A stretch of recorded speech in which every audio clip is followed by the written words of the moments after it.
Welcome back to Favorite Home Cooked Meals. Tonight for my dinner I am making the classic Reuben.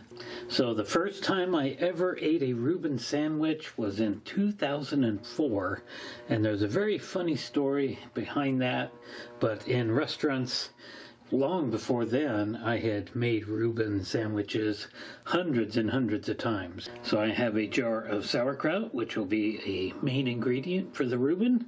We will need to do some prep on that. I've also got a bottle of Thousand Island, and I've got, of course, the signature rye bread that a Reuben will come with. And today I bought corned beef instead of pastrami. Now I've had both corned beef and pastrami on a Reuben, and I honestly can't tell much of a difference. But today I went ahead and bought the corned beef. So today I will be using 2 cast iron skillets. I got this small one here that was my grandmother's on my dad's side. And of course I've got the big one, which was grandmother's on my mother's side. Neither one of these cast irons came with lids. I actually put those on there myself. These lids are quite common and you can find them in a lot of places.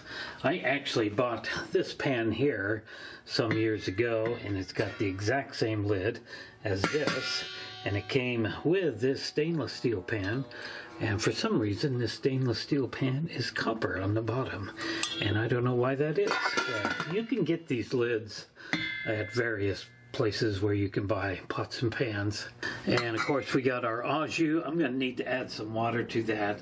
As you can see, this has got grease in it. I just put it on the stove, and that grease coming out of there is simply the fat that has been coming off the roast beef. I've cooked, I think, 3 batches of roast beef in here for the and friend sandwich, and today we're going to use this to heat up our corned beef. In the past few days I have been putting whatever slices of tomato that I don't use in there so that it'll kind of cook down with the au jus. I like any kind of tomato product in my au jus. Going back a number of years, I learned how to make the 36-hour veal bone demi-glace a long time ago, and I've made it many times, and it gets some tomato products in there, and I think it enhances that sauce. Veal bone demi-glace is a form of a brown gravy, much more fancier than what I will be eventually making out of this. But that'll be for another time. So we'll get these things all going and start to put together this sandwich, and it's going to be a delicious dinner. Well, first thing I need to do is do a little bit of prep, and then I will share my unfortunate sauerkraut story. So the prep is really easy. We just need to take the sauerkraut out of the jar. It is packed in water, so it's very wet. And I'm going to be cooking this off inside cast iron. So I want it to be as dry as possible, but I don't want it to be completely dried out and hard and crispy. But we're going to give it a good cooking in the cast iron, and I want it to brown a little bit. So we need to just get rid of as much of that water as possible. So we're just going to prep this much up for now. Probably going to use for this sandwich maybe about that much. And now on to my unfortunate sauerkraut story. In 1969, I would have been 9 years old, so it was right around this age, 9 or 10 years old. We were living in the house at the bottom of the cemetery that I talked about before. My room was upstairs in the front of the house, just beyond the window that you see. I slept on the right side of that, and my older brother, slept on the other side. Of the things that Mom cooked quite often back in those days was hot dogs and sauerkraut. I imagine because they were pretty cheap, and I know my dad did like them with mashed potatoes and so forth and so on. So I had eaten this stuff quite a few times in my life, and I enjoyed it very much. But on this one particular evening for dinner, I had just way overate my hot dogs and sauerkraut, and I had a tendency to kind of do that. And I don't remember exactly what time it was when I started feeling ill, but I know I was in bed and I was pretty upset. I wasn't sleeping. The whole house was asleep. I could hear, people snoring all over the place. There was 4 of us kids and 2 parents. I'm laying in bed and I'm trying to forget about my stomach is churning and churning. And at some point, about to get violently ill, but I just continued to lay there hoping that things would get better. They didn't, and at some point I knew I had to get up and go. And so I got up, and at that time things just started coming up, and it was really bad. I mean, I run across the floor and it's going everywhere. The smell and the taste of it was just horrendous. I ran all the way down the stairs, just heaving up like no other. By the time I got down to the bottom of the stairs, the whole household was woke up. And I can kind of laugh about it now, but I still remember how scared I was and how I thought I was dying because of the taste and the smell. So subsequently, I survived that. And I absolutely refused to have anything to do with sauerkraut from that day forward. And I never had it again. I never ate it again. And then when I went into the restaurant industry in the early 1980s, every restaurant I've worked in has had either pastrami Reuben or a corned beef Reuben, and so I ended up having to cook it. And I didn't really mind cooking it, heating up the sauerkraut. It has kind of a nice smell to it now, but I still refused to eat it. And it wasn't until sometime in 2004, I was out to lunch with a girlfriend, and she had ordered a Reuben, and when it came to the table, I'm like, oh, how can you eat that terrible stuff? It's just, oh, so horrible. And she's like, oh, no, it's delicious. Here, have a bite. And I refused.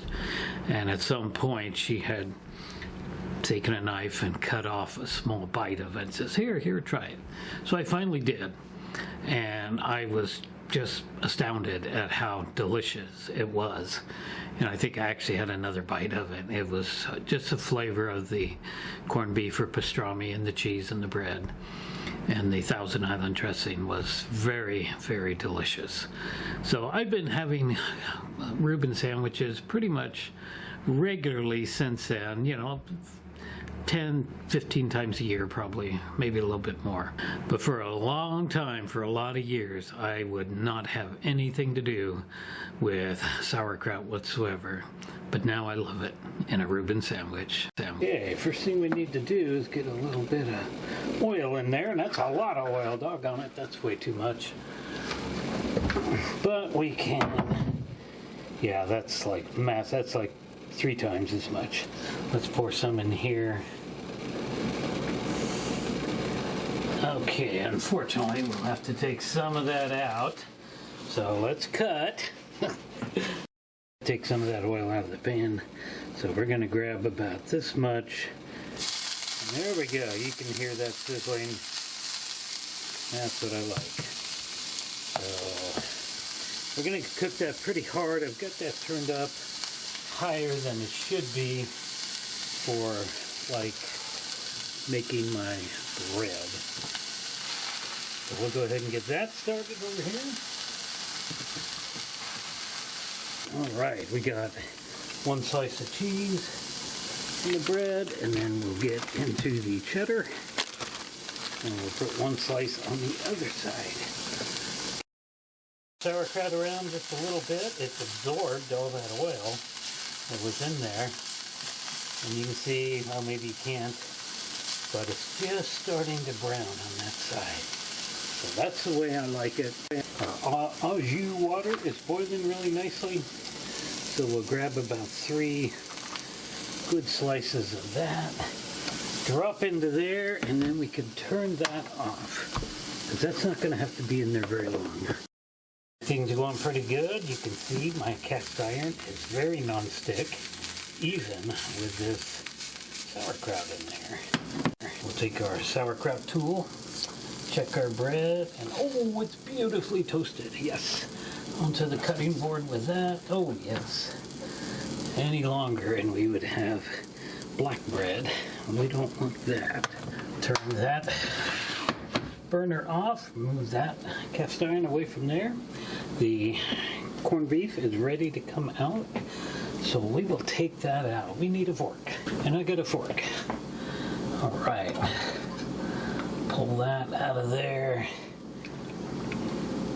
Now we'll need to hopefully not burn myself with hot meat. All right, there we go. Some pieces of tomato that decided to come out. There we go. That corned beef probably stayed in there a little too long, and it may be a little tough to eat.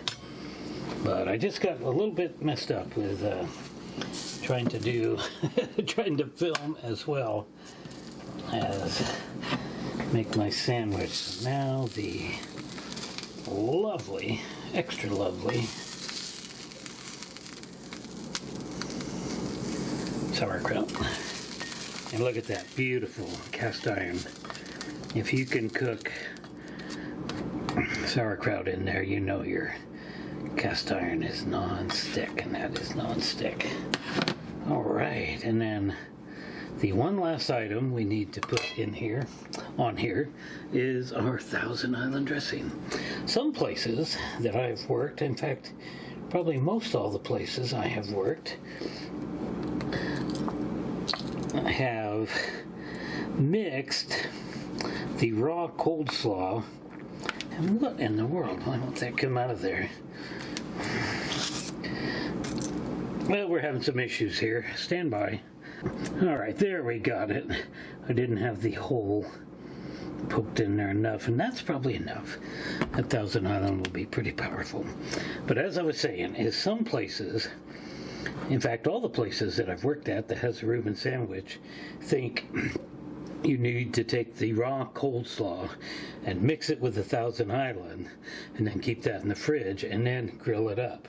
That would be a humongous mess in any kind of a pan to do that. That's just a big mistake in my estimation. So definitely cook your slaw first, your kraut first, and then add your Thousand Island after it's hot. I think that's the best way to go, but that's just my opinion. All right, there we go.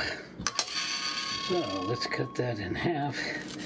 See what that beautiful sandwich is going to look like. There we go. It's not quite as thick as I thought it would be, but this is the first one I've made for a while. So that is a classic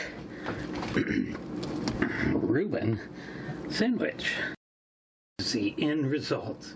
A delicious corned beef Reuben sandwich and my world famous pasta salad.